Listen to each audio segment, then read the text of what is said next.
Hey guys, Alex Sturgeon, HobbyTown, HobbyPlex. We're here for part 2 of my Enduro build.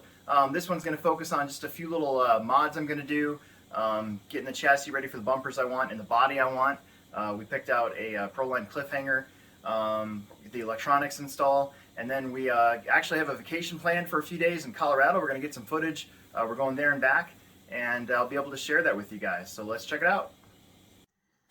Okay, so one of the first things that I want to do is relocate the receiver box off of the sliders and actually onto the frame with the body that I'm going to use. It should work out nicely. So I'm actually going to use an extra, this was actually the mount for the battery brace for the front, and I'm actually going to put it in the extra spot behind the transmission, and I'm going to mount this on top of it like so. And so in order to do that, to get the holes right, we're going to put it like this, because I want it to be pretty much right on the edge of the back. And then I'm just going to mark the holes. Looks even. There we go. I'm going to mark the holes with just this guy and just press it against the bottom of the case. So now you can see you've got 2 holes there, and then I'm just gonna drill right through there, and then I'll screw through the end, through the inside of it, and into this, and it should hold it nice and steady, and it'll give me a nice watertight receiver box that's kind of out of the way. Let's see how that goes.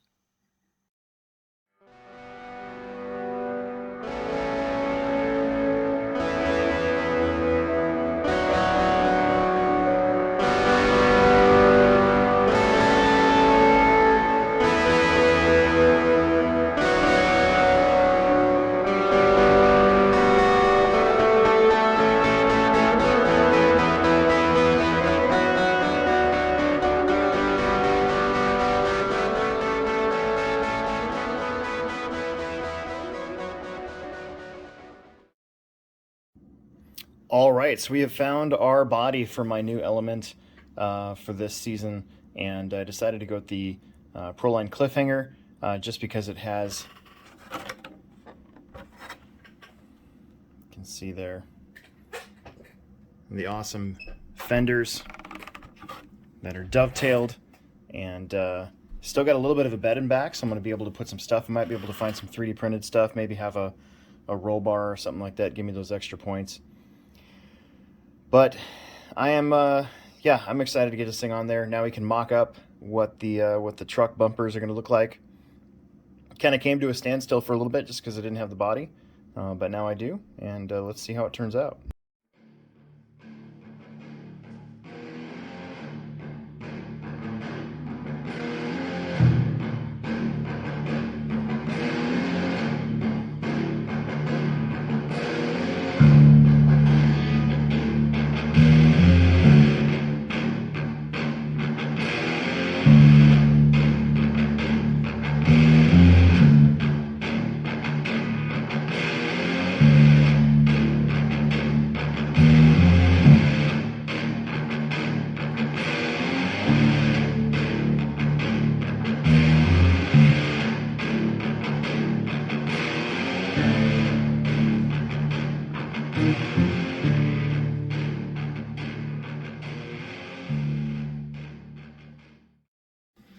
Okay, so to start with, I have this awesome little SSD bumper that I had on my previous element that I want to reuse. I like having my bumpers real nice and tight, just right on the edge of being Sorka legal. So I had to cut the frame in order to get, you can see kind of how triangular the mounts are there, and so I cut those with my Dremel, and those go in there like so. Now we just got to screw them in place, and then trim the body up so that it rides right on that bumper. It's going to look really nice. So let's keep moving on.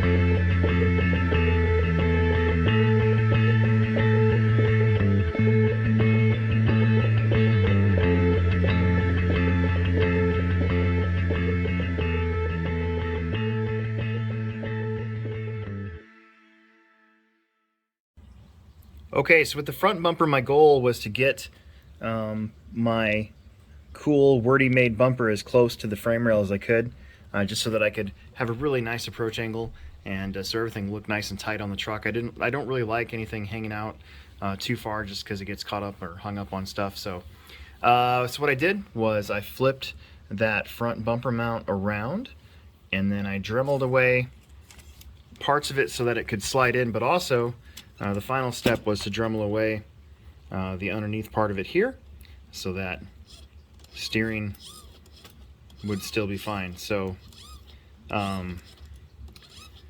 yeah, that works out really well. The last time I did that, I actually kind of went about it a whole different way, and I tried to keep it forward for some reason. Learned my lesson. This is way more efficient to do it this way. Plus, it kind of keeps the stiffness up there, maintains a little bit more structural integrity. So up next, we'll be mounting up some rear light buckets using the old rear bumper mount. I think it's going to look really cool. So let's see what we can do.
Okay, we're getting a little bit further. I got the body cut out and put on, and then I got our bumpers as tight as I could possibly get them without getting kind of ridiculous. So you can see here how the front is going to be nice and tucked up there, nothing sticking out too far. Got the body as low as I could get it on the pegs. So I'm going to have these really nice foam body saving pieces on there once I get the paint job done. The back is really tight. That bumper in the back here, it lands right on top of it, and extremely happy with how that worked out. And then I wanted to show you guys what I did with the lights here. So eventually I'm going to put lights on this thing, but I like to use the rear bumper mount as kind of these little light buckets. And did this on my last Enduro, and it worked out really good. You can see you kind of had to Dremel that out just a little bit to get it to squeeze in there, and then I just held it on with some screws. So that was pretty nifty. Helps when you got the right Dremel tools. You can get it done quickly. So that's going to look really neat, especially at night. So now we're ready for wheels and tires and a paint job, and we are almost done. It's exciting.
Okay, so something I definitely wanted to cover was our endpoints. So obviously when you get a new speed controller, you have to set the endpoints to your controller so it knows how far your trigger throw is. But you kind of got to do the same thing with your servos. If you have too much throw, you can prematurely damage your servo by just wearing it out. The motor and everything can get really hot. Also, especially on a crawler, if you got too much throw in one direction, your chassis can kind of get pulled due to that extra force being applied to it, and can actually make it handle not very good. So I've already kind of centered these on my own here, but what I wanted to show you guys was, if you go into your settings, and I'll show you guys this here in a minute. There we go. If you go into your settings, you can kind of take a listen to the servo, and also I like to look over the top of it and just kind of visually see to make sure that both sides will end up being equal. So your servo's making a noise, you can actually make it louder. So I'm getting a little bit more throw, but my servo's freaking out, right? So you kind of got to find that sweet spot to where you start losing just a little bit of steering, I guess. But you only need as much as you have to. You can kind of see right about there to the left is pretty good. And then if you go to your right, let's crank it up. You can see that pressure being applied to the chassis.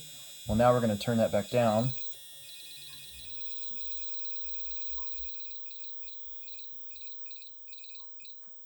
And look at that. So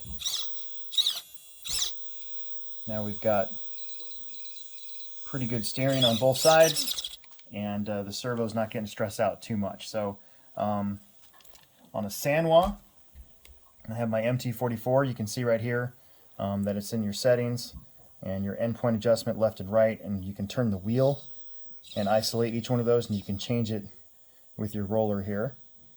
On a Spectrum, they call it Travel, and it basically changes the same way. You highlight it, and then you can turn the wheel, and it can do each left and right side.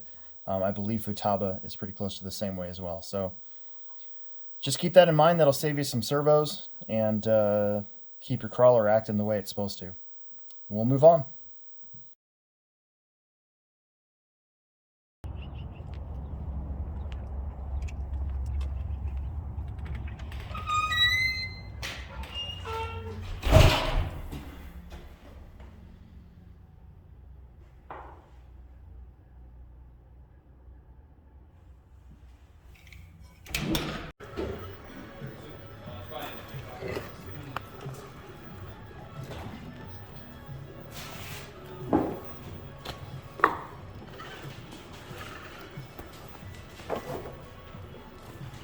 Down this Vulcan rock here. Okay.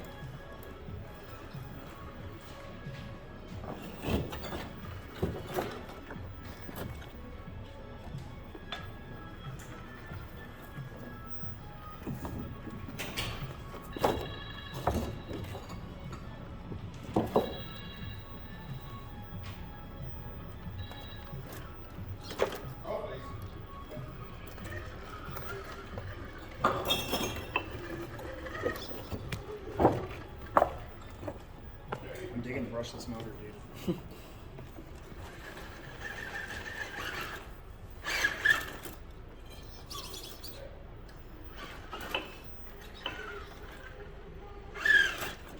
Come on. There you go. Nice.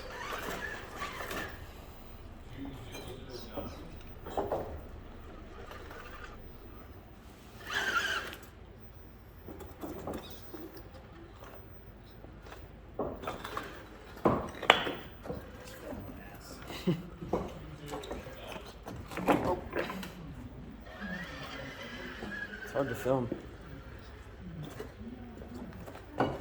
Then I came.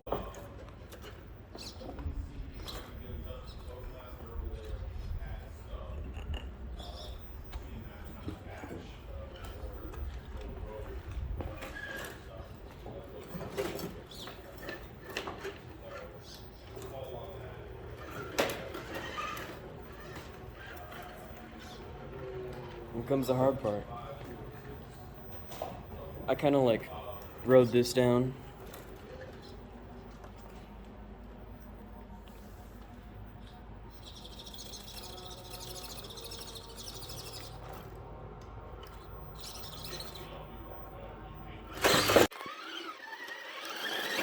tried that once, but my tires were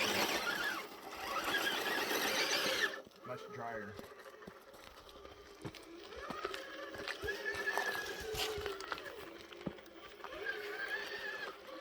Let's go around the happy tree.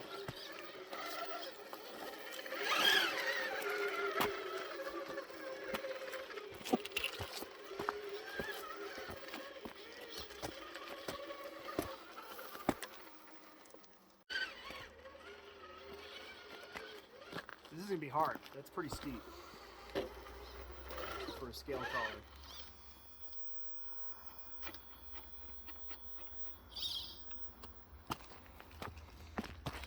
Tires are just a little bit too hard in the front still.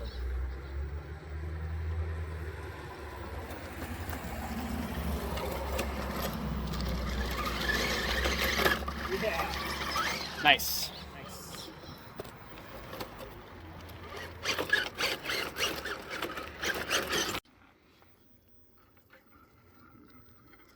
It's pretty front heavy.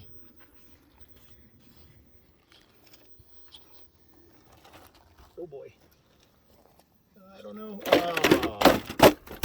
Oh, I right mean, into the log. I made it. Right? I made it.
Okay guys, so there you go, part 2 of my Enduro build. A couple things I learned from our trip. I think I made the front tires just a little bit too hard. Although I will say they started to break in when we got to Lake McConaughey. In the video you saw, we went to the crawl space in Denver, and great store. I got some really good ideas for our own crawler section that I kind of take care of at the HobbyPlex, and then we went up into the mountains, and it was still snow up there, so that was pretty fun, getting my tires kind of wet. And then on the way back home, we stopped by Lake McConaughey. Lake McConaughey has some fantastic rock formations to crawl over, so got a lot of good footage there. Overall, she did pretty good. There's a couple little things that I'm going to change in the speed controller settings. I'm probably going to make my front tires a little bit softer and get that hard foam out of there a little bit. And then I actually bought some stuff from the crawl space to put on the truck, so we'll see how it turns out. Didn't want to bore you guys with paint job on the body because I really am terrible at painting, and it took me a really long time just to do that, so we just kind of skipped it. And yeah, other than that, I'm ready to go for some scale runs or for some comps this summer, and I look forward to seeing a lot of you guys out there on the trail. That's it for now. Any questions or comments, you know, drop them in below. If they're not mean, I'll look at them. And yeah, that's it. So make sure that you subscribe, like, tell your friends, and I appreciate you guys a lot for tuning in. Oh. Okay, let's set up the tripod and come through this little canyon.